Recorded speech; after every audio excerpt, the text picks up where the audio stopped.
రోజు యూరియా మనకి పల్నాడు జిల్లాకు సంబంధించి ఖరీఫ్ కి రబీ సీజన్ కి మొత్తం కలిపితే 1,20,540 టన్నులు అవసరమైతే రైతులకి ఇవాళ ఇప్పుడు దాకా వీళ్ళు సమకూర్చింది 23,142 టన్నులు మాత్రమే.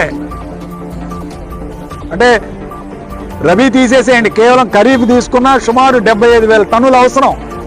ఈ 75,000 టన్నులకు గాను వీళ్ళు చేసింది 23,142 టన్నులు మాత్రమే ఈరోజు అందుబాటులో ఉంది. ఇప్పటికైనా మేలుకోవాలి వ్యవసాయ అధికారులు, కలెక్టర్ గారు, ఈ ప్రభుత్వం మేలుకొని దయచేసి ఈ మిగిలిన 50,000 టన్నులు ఈరోజు యూరియా ఏదైతే రైతులకు కావాల్సిన, ఎందుకంటే ఈరోజు నీళ్ళు ఇచ్చారు, సాగర్ నీళ్ళు, ఇవాళ వ్యవసాయం పనులు మొదలైనవి, నారుమళ్ళు పోస్తున్నారు. ఒక్కసారి నాట్లు వేసే కార్యక్రమం ఉంటే రైతులందరూ కూడా ఈరోజు ఈ యూరియా కోసం రోడ్లమ్మటి తిరిగి క్యూ లైన్లో నిల్చోవలసిన పరిస్థితి.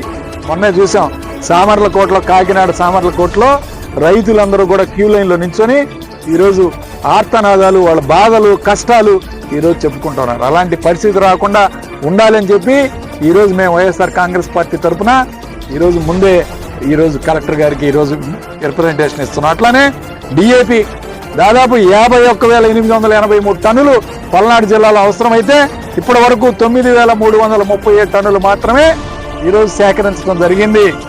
కాబట్టి దీని మీద దృష్టి పెట్టాల్సిన అవసరం ఉంది. కాంప్లెక్స్ ఎరువులు దాదాపు 3,51,765 టన్నులు అవసరమైతే ఇప్పటి వరకు పల్నాడు జిల్లాలో కేవలం 67,169 టన్నులు మాత్రమే ఈరోజు అందుబాటులో ఉన్నాయి. కాబట్టి నేను చెప్పేది ఏంటంటే, మొద్దు నిద్ర వదిలి అధికారులు, ప్రభుత్వం మేలుకొని రైతులకి, కనీసం రైతులకైనా మంచి చేసే కార్యక్రమం చేయండి. ఎలాగూ ఈరోజు విద్యార్థులు వాళ్ళ ఫీజు రీయింబర్స్మెంట్ వాళ్ళు వదులుకున్నారు. ఇవాళ వాళ్ళ పేపర్లోనే వచ్చినాయి, దాదాపు 600 మంది విద్యార్థులు ఇవాళ సర్టిఫికెట్లు ఇవ్వకపోతే వాళ్ళ భవిష్యత్తు పీజీలో జాయిన్ అవ్వకుండా వాళ్ళ ఇంటికి పోయే పరిస్థితి ఉంది.